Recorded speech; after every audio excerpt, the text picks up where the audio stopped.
Tomen su Biblia y pase conmigo al maravilloso Evangelio según Mateo. Vamos a comenzar en esta noche en este tremendo libro. Vamos a tener una aventura en los siguientes meses y años conforme compartimos juntos en este tremendo libro. Quiero darle simplemente algo de trasfondo y no voy a pasar mucho tiempo dándole un panorama del libro. No voy a pasar mucho tiempo contándole o hablándole de todos los temas del libro. La razón es que realmente nunca lo he estudiado y no quiero llegar a ninguna conclusión hasta que lo hayamos terminado. Entonces, después de que lo hayamos terminado, regresaremos y resumiremos las partes y concluiremos con todos los temas. Y vamos a hacer eso con el método inductivo en lugar del método deductivo. Entonces, lo que vamos a hacer simplemente es comenzar a estudiar la primera porción. Vamos a entrar a este maravilloso libro de 28 capítulos y ver lo que el Espíritu de Dios nos tiene que decir. Permítame introducir el tema y el libro un poco para comenzar. En el momento en el que Cristo nació, Israel, como usted sabe, estaba bajo el dominio romano. Y habían muchas cosas acerca del dominio romano que oprimían a Israel. Un aspecto de la opresión de Roma era el sistema aplastante de impuestos. Era un sistema cruel, era incansable y era muy sistemático. Roma había extraído impuestos de una manera muy fuerte de las naciones que había conquistado. Dos impuestos en particular eran recaudados. Uno era un tipo de impuesto que en esencia se comparaba en la actualidad a nuestro impuesto por los ingresos que recibimos. El otro era llamado el impuesto por suelo, el cual sería una especie de impuesto por la propiedad o por tierra. Y era interesante la manera en la que esto funcionaba. Los senadores romanos, quienes eran muy ricos en la ciudad de Roma, junto con los magistrados muy ricos y predominantes en la sociedad romana, tenían la oportunidad de comprar mediante una subasta pública los ingresos de cierto país a un precio fijo y después quedarse con esos ingresos durante 5 años. En otras palabras, una especie de coalición de senadores ricos romanos compraba el derecho del gobierno romano para recaudar los impuestos de la nación de Israel durante un periodo de 5 años. Entonces, dependía de ellos extraer tanto como podían. Eran llamados los publicanos. Y ellos contrataban esclavos y personas ahí en la nación de la cual ellos habían recibido el permiso para recaudar los impuestos. Contrataban a estas personas para que de hecho ellos fueran los recaudadores de impuestos. Entonces lo que usted tiene aquí es que estas personas trabajaban para recaudar impuestos, para darle a los senadores ricos que han comprado por parte del gobierno romano el derecho de recaudar todo el dinero que podían extraer de esas personas. Ahora estas personas, como dije, en los lugares ricos eran llamados los publicanos. Las otras personas que los recaudaban eran lo que en el Nuevo Testamento son llamados publicanos. Esto es, los ricos publicani en latín y los que recaudaban eran publicanos. Los publicanos o los recaudadores de impuestos, claro que estas personas en el país las veían como traidores porque estaban recaudando impuestos de sus propios compatriotas para darle a personas de una nación extranjera lo que ellos recaudaban. Y entonces eran vistos como traidores que estaban explotando a sus compatriotas para los capitalistas romanos ricos y estaban haciéndolo para su propia ganancia. Y lo que usted tenía era que los romanos estaban explotando a estas naciones que ellos conquistaban, quienes eran dueños de los derechos, y después tenía aún una explotación mayor por parte del recaudador mismo para poder llenar sus propios bolsillos, así como es el ejemplo clásico del hombre llamado Zaqueo, quien había hecho esto. Ahora, los recaudadores de impuestos o publicanos, como el Nuevo Testamento los llama, estaban al mismo nivel de las rameras, así eran vistos.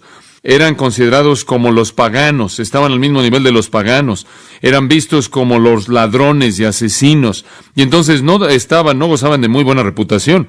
Y para empeorar las cosas, alrededor del año 33 después de Cristo, hubo una gran crisis financiera en Roma, y debido a esa gran crisis financiera, Roma extrajo aún impuestos peores de sus naciones que había conquistado, lo cual creó un problema aún más intenso en Israel en ese entonces. Ahora, uno de estos publicanos que trabajó para alguna coalición rica de senadores romanos, quien había comprado el derecho de recaudar impuestos de Israel, fue un hombre llamado Mateo Leví.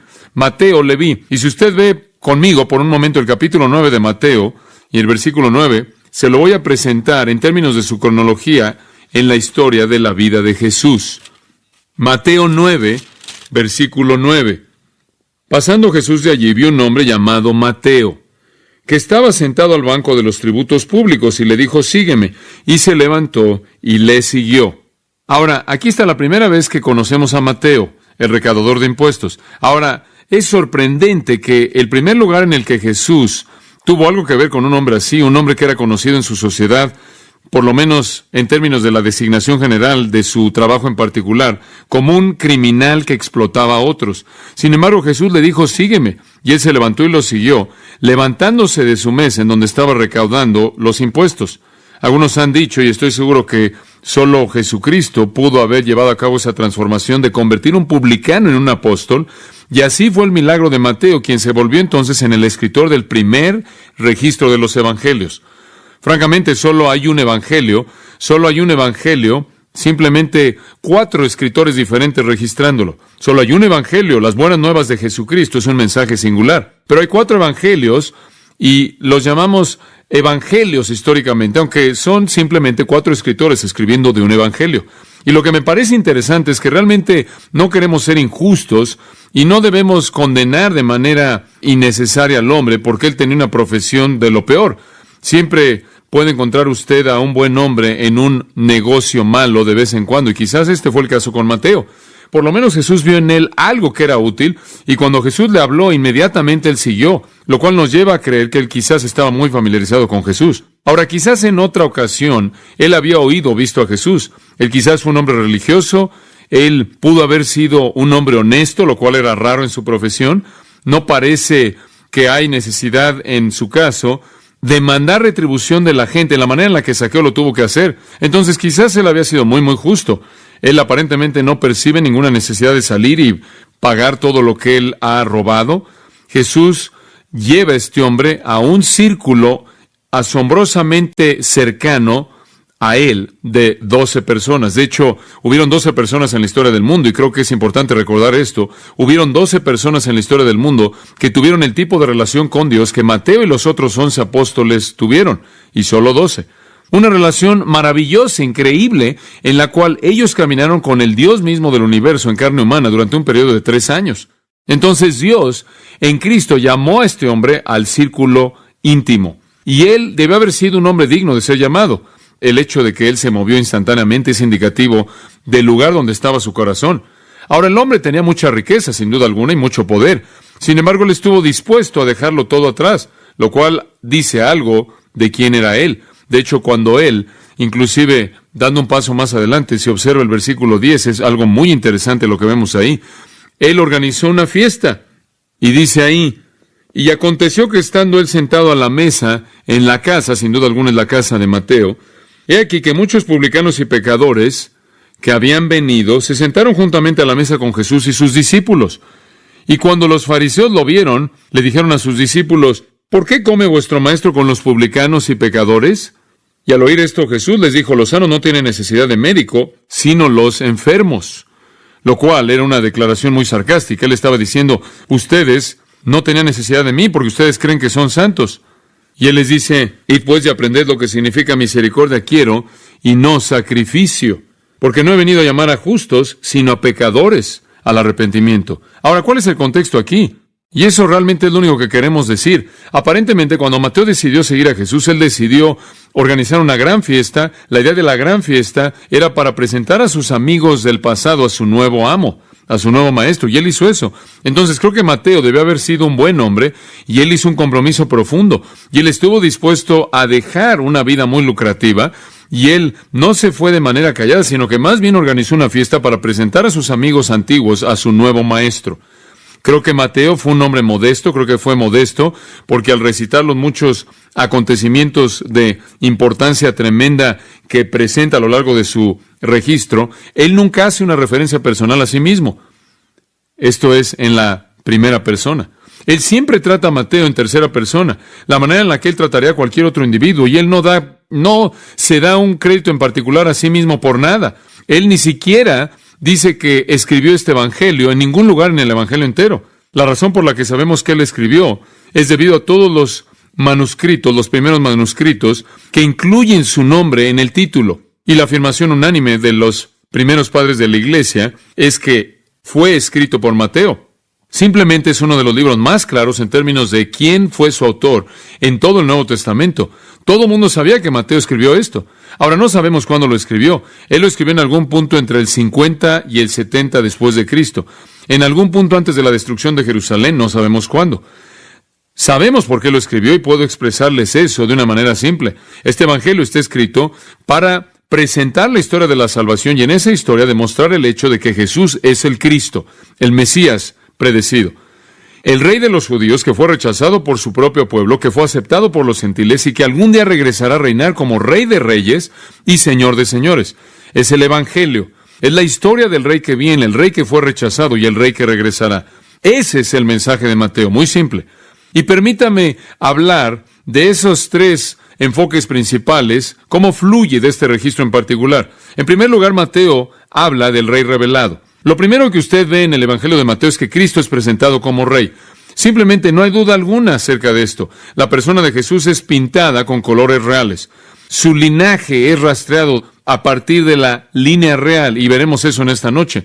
Su nacimiento es temido por un rey rival. Los hombres sabios ofrecen sus regalos reales. Su heraldo, Juan el Bautista, declara que su reino ha llegado. Inclusive en su tentación usted ve la realeza de la persona, porque la tentación misma llega a un clímax, a la culminación cuando Satanás le ofrece los reinos del mundo y un reconocimiento de que él tiene el derecho de gobernar. Su gran mensaje en el monte fue el manifiesto del rey presentando las leyes de su reino. Sus milagros fueron sus credenciales reales. Sus parábolas fueron llamadas los misterios del reino. Él fue reconocido como el hijo de David. Él dice tener la libertad de pagar tributo a los reyes de la tierra porque él mismo es un hijo del rey. Él hace una entrada real a Jerusalén y declara tener soberanía y dice acerca de sí mismo la historia del matrimonio del hijo de un rey. Y mientras que enfrenta la cruz, él predijo su reinado futuro. Él dijo tener dominio sobre los ángeles, de tal manera que él pudo haber podido llamar a una legión de ángeles a su defensa. Sus últimas palabras son una declaración real y un mandato real, conforme dice, toda potestad me ha sido entregada a mí, id, por tanto. Y entonces Mateo lo presenta como rey, un rey revelado, y después el rey toma otra faceta, otro enfoque, el rey rechazado. Y conforme estudiamos el Evangelio de Mateo, vamos a ver que el pueblo a quien él vino y por quien él y de quien buscó su misión nunca se la dio, y él fue un rey rechazado. Mateo fue el evangelio del rechazo. Ningún otro evangelio tiene tanto que decir acerca de su realeza, y ningún otro evangelio tiene tanto que decir acerca de su rechazo como rey. La sombra del rechazo nunca es quitada del evangelio de Mateo. Antes de que naciera, su madre estaba en peligro de ser rechazada por José. En su nacimiento, Jerusalén se turbó y Herodes buscó quitarle la vida. Ahí en la planicie de Belén, ningún coro de ángeles canta, sino que los madres están llorando en angustia conforme sus bebés son matados. Él tuvo que huir por su vida. Él fue llevado por sus padres, huyendo por su vida para vivir 30 años en la oscuridad de una pequeña villa llamada Nazaret. Su precursor fue colocado en un calabozo y finalmente decapitado. Él no tenía ningún lugar donde poner su cabeza. Sus parábolas indican que su reino no será aceptado en esta época. Inclusive en su muerte él dijo, Dios mío, ¿por qué me has desamparado? Ningún ladrón penitente está orando. No hay palabra alguna de empatía humana que se habla. Aquellos que pasan ahí se burlan de él y lo menosprecian y contratan a soldados para mentir inclusive acerca de su resurrección.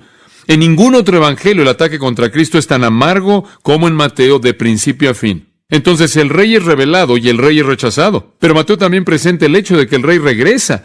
Y ningún otro evangelio enfatiza tanto la segunda venida como el evangelio de Mateo. Y entonces en un sentido es un evangelio de triunfo.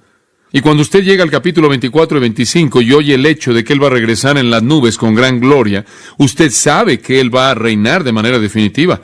Y entonces es un evangelio de la revelación de un rey, el rechazo de un rey y el regreso de un rey. Pero para comenzar veamos el capítulo 1. Y Mateo comienza al presentar al rey. El rey es revelado y todo comienza con la familia de Jesús, con el árbol genealógico de Jesús. Si un rey va a ser reconocido como rey, si va a ser creído como rey y si va a tener alguna credibilidad, si alguien va a aceptar el hecho de que él de hecho es un rey, entonces debe comenzar con la prueba de que él viene de una descendencia real. Hubo una línea real en Israel y vino a través de David. En 2 de Samuel capítulo 7, Dios dijo a través del profeta Natán a David que sería a través de los lomos de David que el rey vendría, quien en última reinaría en Israel y establecería un reino eterno. Eso nunca fue cumplido en Salomón, y entonces esperaron y esperaron para que naciera alguien de la simiente de David para que cumpliera la profecía. Y entonces, si Jesús va a ser el rey, debe ser establecido que él tiene el derecho de reinar porque él desciende de la genealogía de la realeza. Ahora, eso es precisamente lo que los versículos 1 al 17 presentan. Leámoslos. Observe. Libro de la genealogía de Jesucristo, hijo de David, hijo de Abraham. Abraham engendró a Isaac, Isaac a Jacob, y Jacob a Judá y a sus hermanos. Judá engendró de Tamar a Fares y a Sara. Fares a Esrom y Esrom a Aram. Aram engendró a Aminadab a Nazón y Nazón a Salmón. Salmón engendró de Rahab a Boz. Boz engendró de Rut a Obed y Obed a Isaí. Isaí engendró al rey David, y el rey David engendró a Salomón, de la que fue mujer de Urías. Salomón engendró a Roboam, Roboam a Abías y Abías a Asa. Asa engendró a Josafat, Josafat a Joram y Joram a Usías. Usías engendró a Jotam, Jotam a Acaz y Acaz a Ezequías. Ezequías engendró a Manasés, Manasés a Amón y Amón a Josías. Josías engendró a Jeconías y a sus hermanos en el tiempo de la deportación a Babilonia. Después de la deportación a Babilonia, Jeconías engendró a Salatiel, y Salatiel a Zorobabel. Zorobabel engendró a Abiud a Eliakim, y Eliakim a Azor. Azor engendró a Sadoc, Sadoc a Akim, y Akim a Eliud. Eliud engendró a Eleazar, Eleazar a Matán, Matán a Jacob. Y Jacob engendró a José, marido de María, de la cual nació Jesús, llamado el Cristo. De manera que todas las generaciones desde Abraham hasta David son 14. Desde David hasta la deportación a Babilonia, 14. Y desde la deportación a Babilonia hasta Cristo, 14. Y vamos a detenernos ahí. No voy a dejar que ya se vaya, porque todavía no ha recibido usted ninguna información práctica. Dice usted, bueno, ¿por qué tenemos todo esto? Bueno, permítame decirle por qué. En primer lugar, los judíos estaban muy preocupados por sus pedigrís, por sus árboles genealógicos. Si alguien iba a ser presentado a ellos como rey, era absolutamente esencial que tuvieran el árbol genealógico para probarlo. Siempre esto fue importante para los judíos. Por ejemplo, después de la conquista de Canaán, usted recordará cuando entraron a la tierra de Canaán y tomaron la tierra fluyendo con leche y miel, conforme Dios lo había prometido a ellos cuando salieron de Egipto. Después de conquistar la tierra de Canaán, era esencial determinar cuál era su tribu y cuál era su parte de la tierra para que supiera dónde vivir, debido a que la línea de la tierra estaba dividida en tribus. Y de acuerdo con Números capítulo 26 y capítulo 35, usted tenía que conocer su tribu, tenía que conocer su familia, tenía que conocer a sus padres, a la casa de sus padres, para que pudiera identificarse a sí mismo en el lugar correcto en la tierra. Entonces, el árbol genealógico era muy importante, la identificación de la tribu era esencial. Bajo ciertas circunstancias, de acuerdo con el libro de Ruth, capítulos 3 y 4, no vamos a tomar el tiempo para verlo, pero de acuerdo con Ruth, capítulos 3 y 4, bajo ciertas circunstancias, la transferencia de la propiedad demandaba un conocimiento preciso del árbol genealógico. Dios quería mantener la tierra de la tribu dentro de la tribu, y entonces tenía que haber una prueba del árbol genealógico para hacer algunas transacciones de negocios en la tierra. Otra cosa interesante se nos indica en Esdras 2, creo que es el versículo, creo que está ahí al final del Esdras 2, puede buscarlo, pero nos dice al final de Esdras, a ver si puedo ver el versículo 62, que ellos buscaron su registro entre aquellos que fueron registrados por genealogía. Y lo que eso significa es que después de la cautividad babilónica, la gente comenzó a regresar a Israel. Usted recuerda, al final de los 70 años, comenzaron a fluir de regreso. Muchos de ellos decían ser sacerdotes y decían ser de la tribu de Leví. Y usted sabe, Dios tomaba muy en serio quién era el sacerdote. Usted sabe eso. Cualquier persona que trataba de jugar con el papel de un sacerdote estaba en gran peligro. Entonces, cuando estas personas regresan y tratan de decir que ellos son parte de la línea sacerdotal, tenían que probarla en base a, dice Esdras 2:62, de su genealogía. Y si no eran hallados, eran sacados del sacerdocio. Entonces ellos necesitaban conocer el árbol genealógico para el intercambio de la tierra, para su ubicación de la tribu y para su identificación sacerdotal cuando regresaron de la cautividad. Y de hecho es muy interesante recordar, estoy seguro que usted recuerda esto, que inclusive en el Nuevo Testamento, cuando comienza, ¿qué es lo que José y María están haciendo? Ellos van a ser registrados de acuerdo con su grupo, con su tribu, en su propio lugar, porque todavía estaban identificando a la gente de esa manera. Y en Lucas capítulo 2, en los primeros 4 versículos, nos dice simplemente que sucedió en esos días que salió un decreto de César Augusto que todo el mundo debía ser registrado. Y el registro fue primero hecho cuando Quirinio fue gobernador de Siria. Y todo el mundo fue a ser censado a su propia ciudad. Y José también fue de Galilea, de la ciudad de Nazaret, a Judea, la cual es la ciudad de David, porque él era de la casa y ¿de qué? Del linaje de David. ¿Se da cuenta? Esas identificaciones todavía existían en el tiempo del nacimiento de Jesucristo. Por cierto, los escritos de Josefo, ahí vemos el apoyo del historiador Josefo, cómo usaban los expedientes ancestrales como parte de la cultura judía alrededor del tiempo de Jesucristo. Entonces esto era algo muy común. Los judíos realmente estaban preocupados porque todo mundo supiera de quién descendía, conociendo exactamente a quién pertenecían.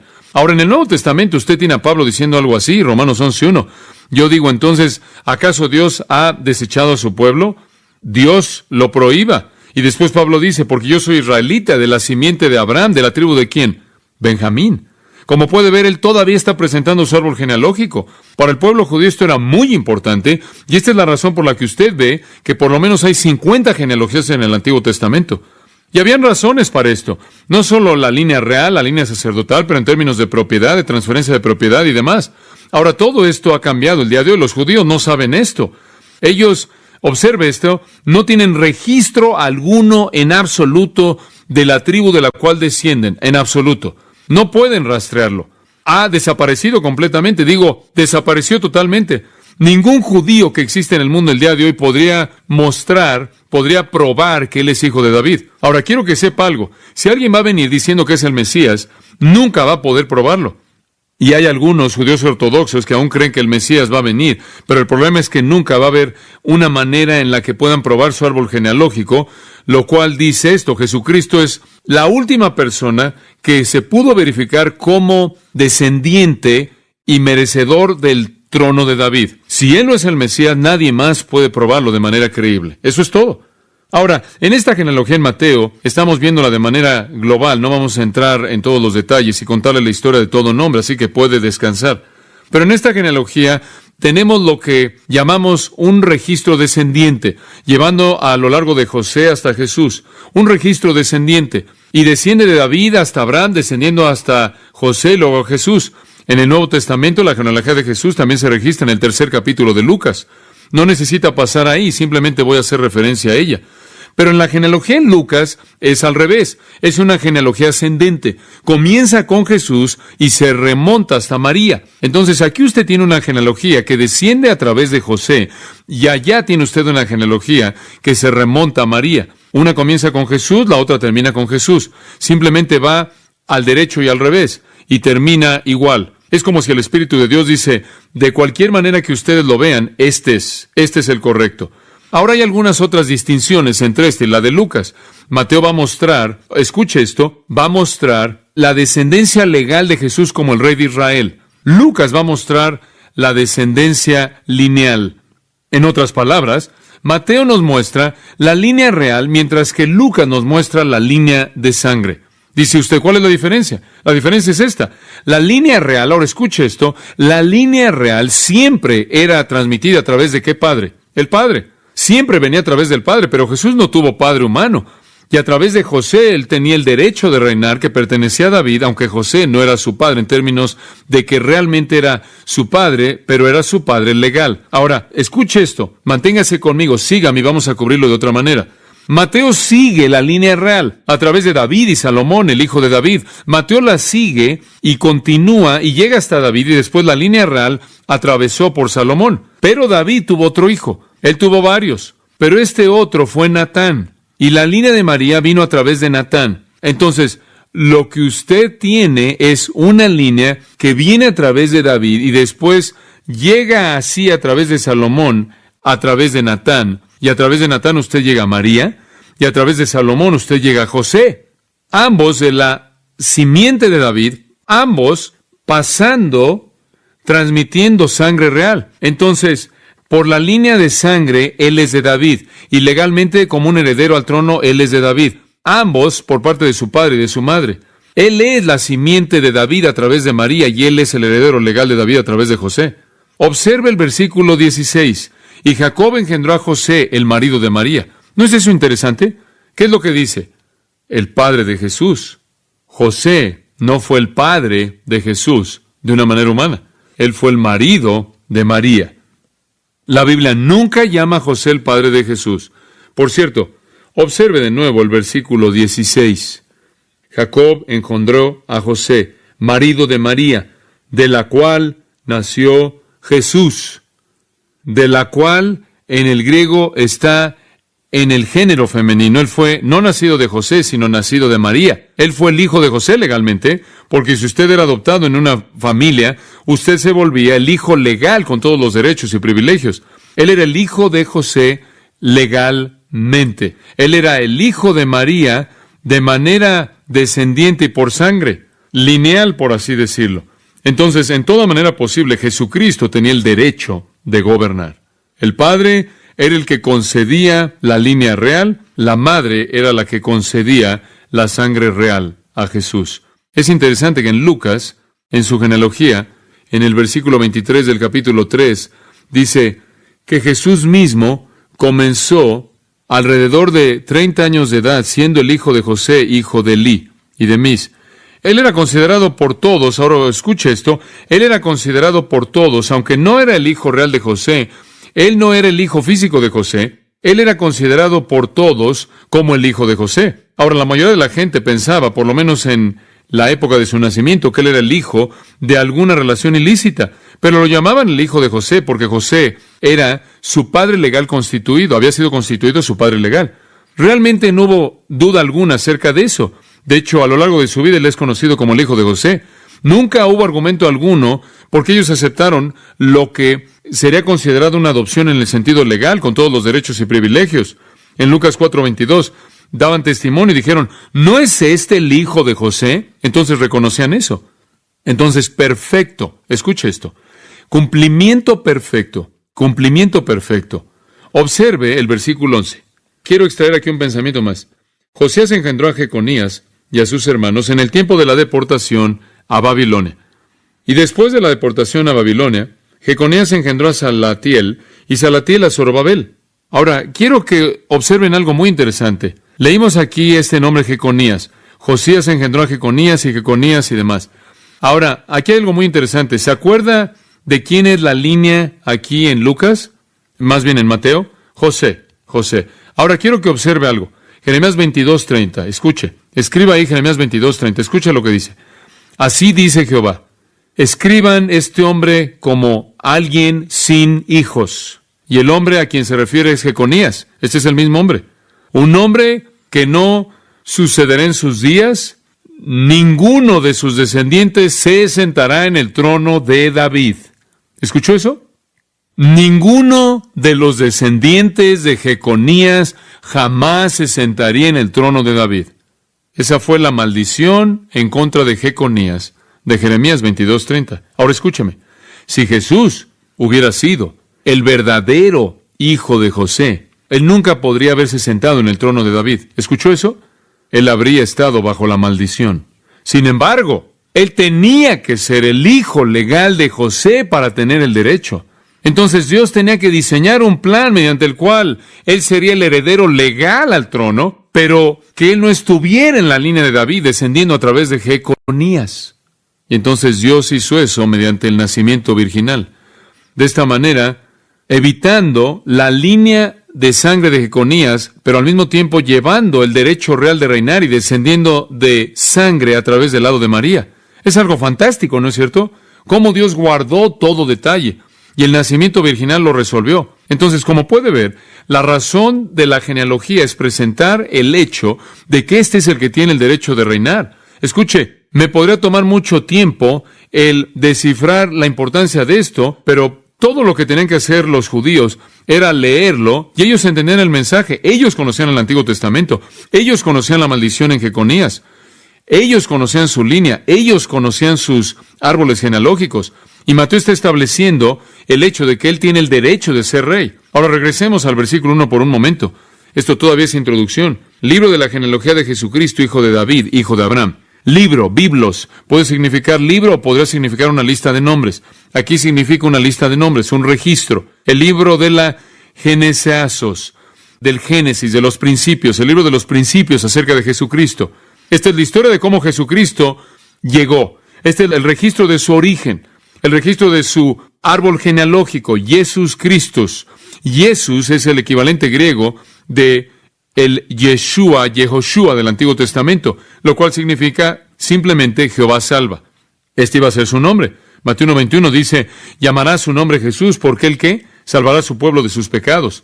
Yeshua, Jehová salva. Y la forma acortada enfatiza la acción verbal. Y después está Christos, lo cual significa el ungido. Él era el ungido, él fue ungido como profeta, él fue ungido como sacerdote, él fue también ungido como ¿qué? Como rey. Y entonces aquí usted tiene el libro acerca de los principios del que salvará, del que fue ungido como profeta, sacerdote y rey. Oh, era tan importante saber esto. Y nuestro querido Señor Jesús, puro y sin mancha, sin pecado, fue rechazado, se burlaron de él, fue maldecido, y siempre los comentarios acerca de su origen. En el capítulo 13 de Mateo, versículo 54, y venido a su tierra, les enseñaba en la sinagoga de ellos, de tal manera que se maravillaban, y decían, ¿de dónde tiene esta sabiduría y estos milagros? Mateo 13, 54, ¿de dónde tiene esta sabiduría? ¿No es este el hijo del carpintero? ¿No se llama su madre María? ¿Y sus hermanos Jacobo, José, Simón y Judas? ¿No están todas sus hermanas con nosotras? ¿De dónde pues tiene todas estas cosas? Y se escandalizaban de él. Él no tiene derecho para este tipo de cosas. Él viene de lo más bajo en Nazaret. En el capítulo 7 de Juan, de nuevo el tipo de burla acerca de su origen. Juan 7, 27. Jesús viene a la fiesta de los tabernáculos y los judíos se enojan con él por lo que dice. Y en el versículo 27, pero sabemos de dónde es, mas cuando venga el Cristo, nadie sabrá de dónde sea. Digo, no es el Cristo, sabemos de dónde es. Él es alguien bajo de Nazaret, ahí en el monte, ¿saben? Digo, no podrán creer que el Mesías viniera de algún lugar que no fuera Jerusalén. Un pensamiento así es intolerable. Él es un donadie de ningún lugar. Y en el versículo 40, entonces algunos de la multitud, oyendo estas palabras, decían, verdaderamente este es el profeta, profetizado por Moisés ahí en el Pentateuco. Otros decían, este es el Cristo. Pero algunos decían, ¿de Galilea de venir el Cristo? ¿Estás bromeando? En el capítulo 8, versículo 1, él le dice a los líderes judíos, ustedes hacen las obras de su padre. Ellos le dijeron, no nacimos de fornicación. ¿Qué creen lo que quisieron decir con eso? Eso es calumnia. No nacimos de fornicación. Nosotros tenemos solo un Padre, Dios. Versículo 48, respondieron entonces los judíos y le dijeron, ¿no decimos bien nosotros que tú eres samaritano y que tienes demonio? Tú eres el resultado de fornicación, estás poseído por demonio, que vino de un lugar que no es nada y de una familia anónima. No nos vengas con ninguna de tus credenciales mesiánicas. Entonces Mateo, como pueden ver, ve hacia atrás en todo esto, y bajo la inspiración del Espíritu Santo él escribe el libro de los principios de Jesucristo. Entonces, de esta manera, nunca necesita haber duda alguna acerca de dónde vino él. Ahora hay un énfasis en esta genealogía del que quiero hablarles para terminar nuestro tiempo en esta noche. Hay un énfasis aquí que simplemente me emociona. Simplemente está entretejido en esto de una manera en la que conforme comencé a estudiarlo y estaba buscando al Señor y dije, Señor, ¿qué quieres que diga acerca de esto? ¿Cómo lo digo? ¿Y cómo presento estos nombres? ¿Qué voy a decir? Y comencé a pensar acerca del hecho de que Jesucristo fue un rey, pero Él no fue un rey como cualquier otro rey. Él no era un rey que gobernaba por ley, Él era un rey que gobernaba ¿por qué? Por gracia. Y comencé a escudriñar la genealogía para ver si podía encontrar gracia en esta genealogía. Y hombre, empezó a derramarse gracia por todos lados. Por todos lados empezó a llenar mi escritorio. Gracia por todos lados. Él es un rey de gracia. Y usted sabe que inclusive en esto, usted sabe que Dios ni siquiera puede presentar las credenciales reales de Jesús sin derramar su gracia en toda persona que lo lee. Está por todos lados. Él es un rey, pero la mayoría de los reyes gobiernan con una mano de hierro. La mayoría de los reyes gobiernan por la ley. La mayoría de los reyes no conocen nada acerca de la gracia, y este sí. ¡Oh, qué rey tan lleno de gracia! Y la veo en 4 cosas. Y tiene un bosquejo quizás con usted. Puede ver cómo se desarrolla aquí, cómo se abre una hermosa flor. En primer lugar, veo al rey de gracia en la elección de una mujer. La elección de una mujer. Lo primero que me impactó conforme estaba leyendo el versículo 16, dice, y Jacob engendró a José, el marido de María, de quien nació Jesús, quien es llamado el Cristo. Y pensé, oh, allá hay gracia. Allá hay gracia a esa dama. Esa pequeña dama, María, convirtiéndose en la madre del Mesías. La madre del Hijo de Dios, María. Conforme Lucas registra el hijo de Eli, María. Nadie sabía algo de María antes de esto. No quiero sacudirlos mucho, pero les voy a decir algo. María era una pecadora. María era una pecadora. Dice usted, bueno, soy católico, no creo eso. Bueno, la Biblia nos dice eso. María era pecadora. Ella era como cualquier otra persona. Ella era como el resto de los hombres y mujeres. No quiero decir que era peor que cualquier otra persona. Ella probablemente era mucho mejor que la mayoría y sin duda era una persona profundamente devota y religiosa, pero era una pecadora que necesitaba un Salvador. Y el Señor Jesucristo tenía que ser un Salvador para ella, como también un hijo de ella. Sin embargo, Dios en su gracia maravillosa y misteriosa le escogió. ¿Sabe algo? Dios no tenía que hacer eso, pero escogió a María. ¡Qué gracia! Usted sabe, la Iglesia Católica Romana ha elevado a María a un lugar de exaltación increíble, y estoy seguro que si María supiera esto, estaría muy molesta. Estoy seguro de que realmente no se está molestando por ello mucho en el cielo.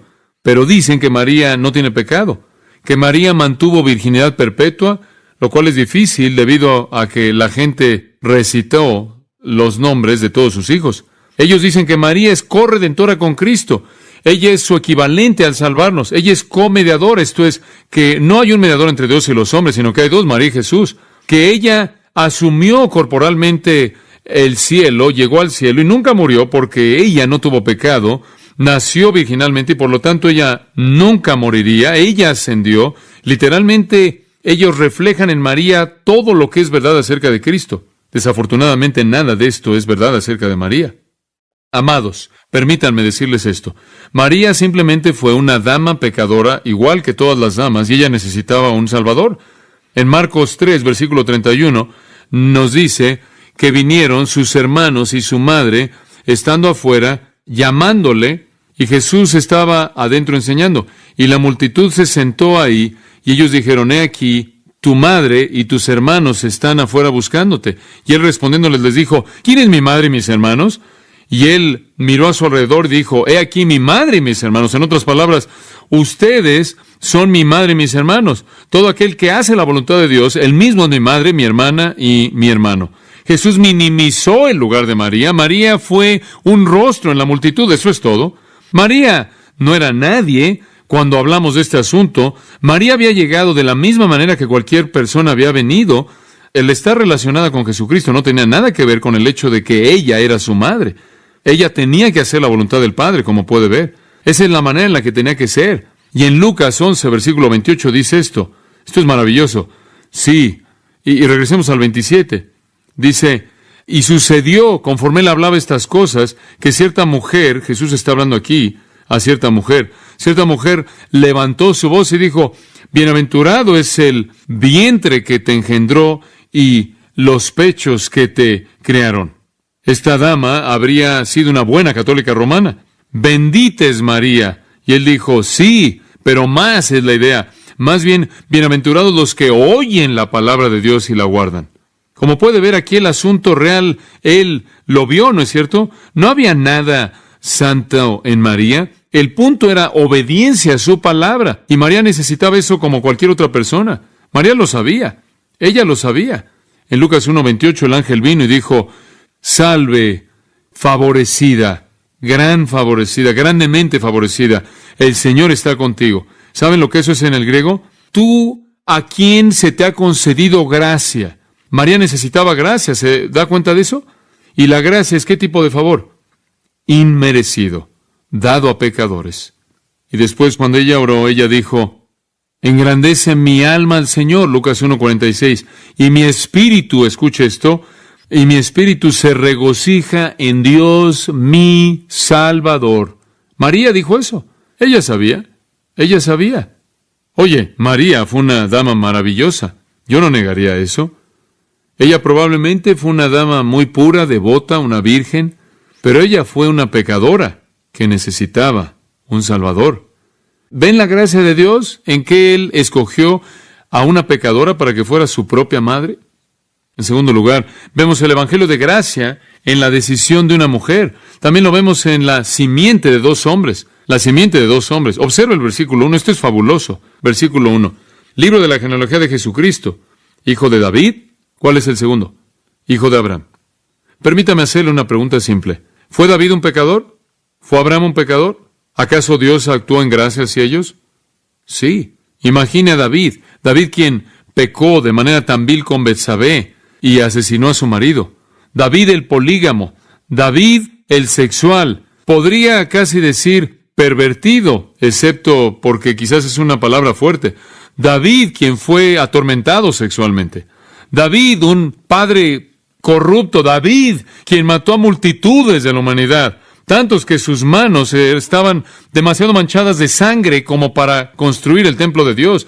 Y Abraham, quien mintió acerca de su esposa en Egipto y quien trajo vergüenza a ambos. Abraham, quien no creyó en Dios. Abraham, quien cometió adulterio con Agar. Abraham, de nuevo, en Gerar, mintió acerca de Sara y la dio al rey como si fuera su hermana. Dos pecadores. Y su simiente fue el Hijo de Dios. Eso es gracia. Dios usó a estos dos. Uno para ser el padre de la nación del Mesías y el otro para ser el padre de la línea real. Jesús es el hijo de David, hijo de Abraham. Su conexión con el pueblo hebreo es racial y real. Y es real primero, y esa es la razón por la que David viene primero. Ese es el punto que Mateo quiere presentar. Y por cierto, la gracia fue extendida a cada uno de estos hombres, inclusive en la simiente. Digo, piénselo. Oh, dice usted, pero David se enderezó y también Abraham. Bueno, muy bien. Pero ¿qué hay acerca de su simiente? ¿Qué hay acerca de Salomón e Isaac? Por ejemplo, el hijo de David, a quien David vio para que diera el siguiente paso en este maravilloso cumplimiento, terminó siendo una terrible, terrible tragedia. Su historia es un fracaso, es un fiasco desastroso. A pesar de su naturaleza pacífica, a pesar de su sabiduría sin paralelo, Salomón vivió una vida de torpeza asombrosa, insensatez. Él sembró las semillas de pecado al casarse con mujeres extranjeras. Y él fue más allá de su padre al tener cientos de mujeres y concubinas que desviaron su corazón del Señor, dice la Biblia. El hijo de la carne de David fue una decepción. El hijo de la carne de David sacudió la unidad de Israel.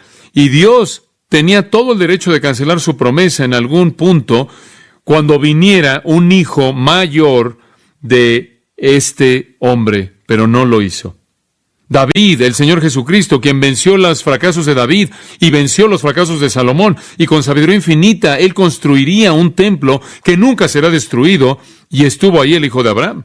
Y fue también el hijo de Abraham, el hijo a quien Abraham vio para el cumplimiento de la promesa asombrosa de Dios, el hijo que nació cuando Abraham tenía 100 años de edad, el hijo en quien descansaba su esperanza, Isaac, y su nombre inclusive fue Risa, debido al gozo en sus corazones cuando nació, y a través de él venía la simiente que iba a llevar todo el cumplimiento de la promesa de Dios, pero esa simiente falló, Israel fracasó, y Dios los hizo a un lado, y abrió un nuevo canal, la iglesia. La historia de Isaac y su simiente es una historia de debilidad, y una historia de fracaso, y una historia de apostasía, y una historia de idolatría, y una historia de pecado. Pero Jesucristo, el hijo definitivo de Abraham, vino para cumplir todo lo que Isaac no pudo hacer. Y de él vendría una simiente que se contaría como la arena del mar y se contaría como las estrellas del cielo, y ellos van a cumplir los propósitos de Dios para siempre. Entonces Jesucristo, hijo de David, hijo de Abraham, vino para vencer los fracasos de ambas líneas y sus simientes, sus descendientes, y para cumplir lo que ellos nunca pudieron cumplir, pero él vino a través de la línea de dos pecadores. Eso es gracia. Eso es gracia. La gracia de Dios es vista en una mujer y en dos hombres. Y en tercer lugar, vemos la gracia de Dios en la historia de tres eras. La historia de tres eras. Ahora observe esto. Esto es fascinante.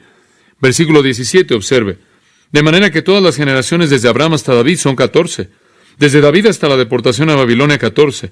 Y desde la deportación a Babilonia hasta Cristo, 14. ¿Observe eso? ¿Se da cuenta de eso? Tres eras, una mujer, dos hombres, tres eras. Ahora, el primer periodo es el periodo que él menciona, de Abraham a David. Ese es el periodo de los patriarcas. Ese es el periodo de Abraham, Isaac y Jacob y José. Ese es el periodo de los patriarcas y el periodo de los jueces. Y usted sabe, ahí está el periodo donde tiene a los grandes patriarcas y a los grandes jueces como Débora y Barak y Sansón y Jefté y todos esos. Es ese gran periodo de heroísmo cuando Israel fue hecho famoso. Tiene personas inclusive como Ruth y gente como Isaí, el padre de David. Fue un periodo de grandeza. El segundo periodo es el periodo de David a la deportación de Babilonia. Y usted sabe lo que sucede, es un periodo de declive. El primero es un periodo de ascendencia, conforme Israel va de no existir en el tiempo de Abraham, y va de no ser nada la fama debido a su gran heroísmo, conforme los jueces guían de victoria en victoria. El segundo periodo es el periodo de la monarquía. Y tan pronto como la monarquía vino con Saúl, usted recuerda lo que sucedió, las cosas comenzaron a decaer. Y de David en adelante usted tiene los días de la gloria en Salomón. Pero después de Salomón, la tragedia sobre la tragedia vino y siguió la tragedia, y de vez en cuando tenemos un pequeño vistazo de un Josafat en la genealogía, tiene un pequeño vistazo de Ezequías, tiene un pequeño vistazo de un Josías, y son buenos y piadosos, pero lo que parece dominar son los Roboams y los Asas y los Manasés, quienes fueron hombres malos. Y es un periodo de apostasía, y es un periodo de degeneración, y en últimas termina en la devastación y destrucción de Israel en la cautividad de Babilonia. Dice usted, ¿cuál es el tercer periodo? El tercer periodo es de la cautividad a Cristo. ¿Y sabe en qué consiste ese periodo? No sabemos nada, difícilmente sabemos algo de esto. Es un periodo envuelto por oscuridad. Son 600 años de no tener información, de fechas, de nombres que ni siquiera conocemos. Abiud, Eliakim, Azor, Sadoc, Akim, Eliud, Eleazar, Matán, Jacob. No conocemos estas personas. Entonces la historia de Israel es la historia de tres eras. La genealogía nacional de Jesús es una de patos y gloria mezclados, una de heroísmo y también de fracaso, una de renombre y de oscuridad. Pero a lo largo de esto, aunque la nación está descendiendo, finalmente ellos terminan maldiciendo y escupiéndole a su propio Mesías. No obstante, a través de esa nación el Mesías viene, y de nuevo le digo, eso es gracia. Él es un rey de gracia. La gracia de Dios fue dada, como es evidente, en una mujer, dos hombres y tres eras en la historia de una nación decadente. Finalmente, la gracia de Dios es vista en la inclusión de cuatro rechazadas. Podría decir mujeres en su bosquejo, pero quiero decir que son rechazadas. ¿Quiero oír algo fabuloso? Solo hay 4 mujeres mencionadas en esta genealogía. Solo 4 mujeres. Y quiero que vea quiénes son. Mujer número 1, versículo 3. Judá engendró de Tamar a Fares y a Sara. Tamar es la primera dama. Sus hijos, Pérez y Sera.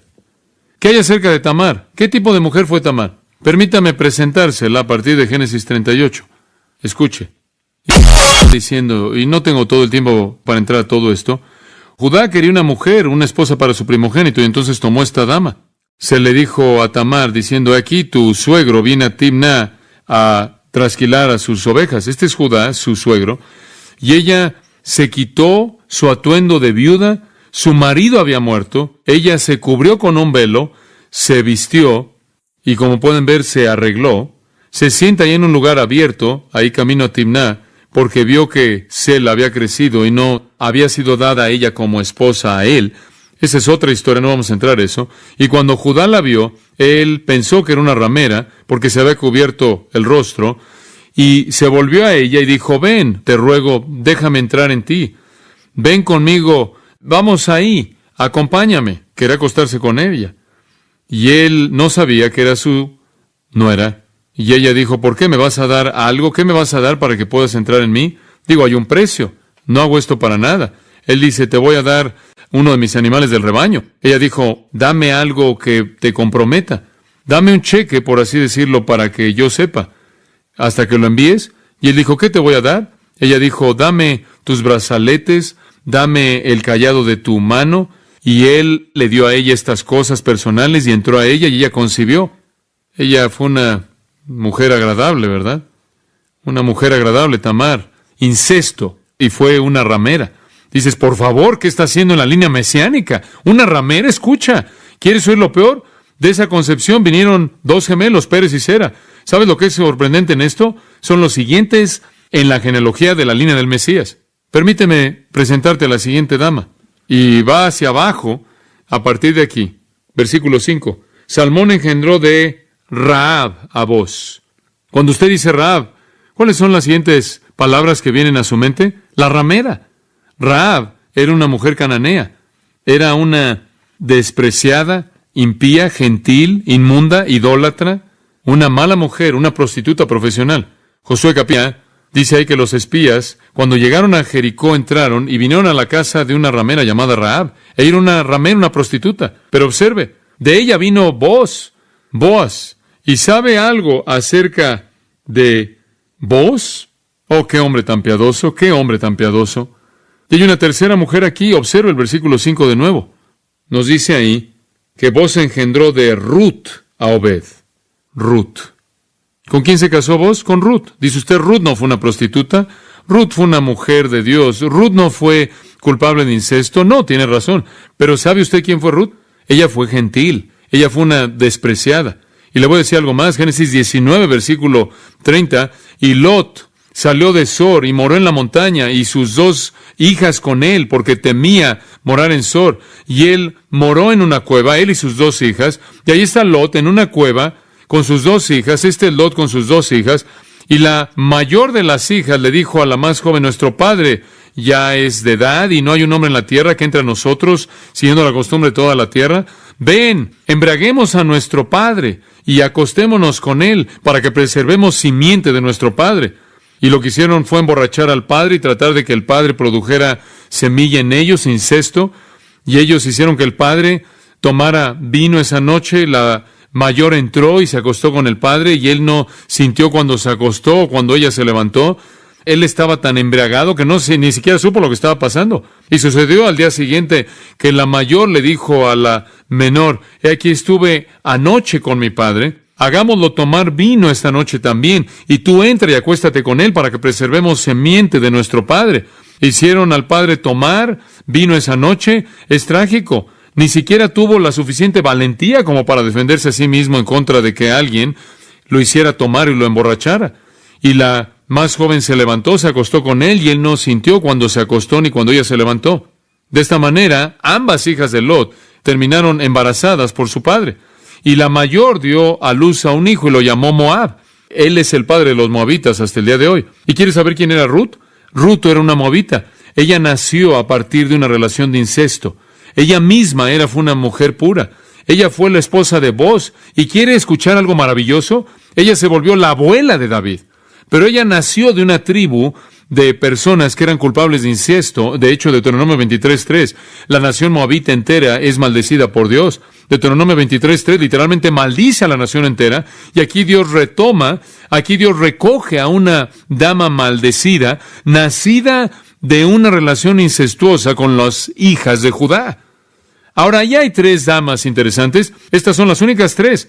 Solo queda una más. ¿Quiere conocer a la siguiente dama en la genealogía?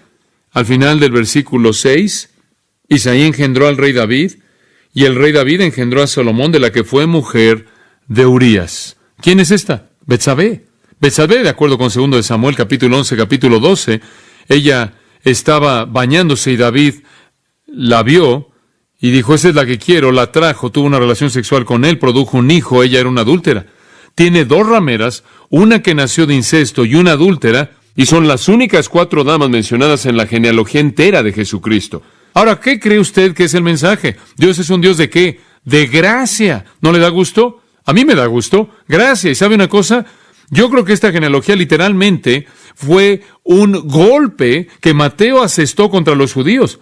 Y con esto quiere decir, estos judíos que odiaban a Jesús eran legalistas. Les importaba mucho la genealogía, les importaba mucho el árbol genealógico y la línea de pureza y todo esto que tiene que ver con legado. Y entonces él presenta al Mesías como alguien que descendía de dos rameras, una adúltera y una producida a partir de incesto, viniendo a través de una nación cuya historia era una historia degenerada, viniendo de dos hombres pecaminosos, nacido de una mujer pecaminosa, y él fue el Rey de Reyes, que sea conocido por todo Israel y cualquier persona que oye. Jesucristo es el amigo de pecadores.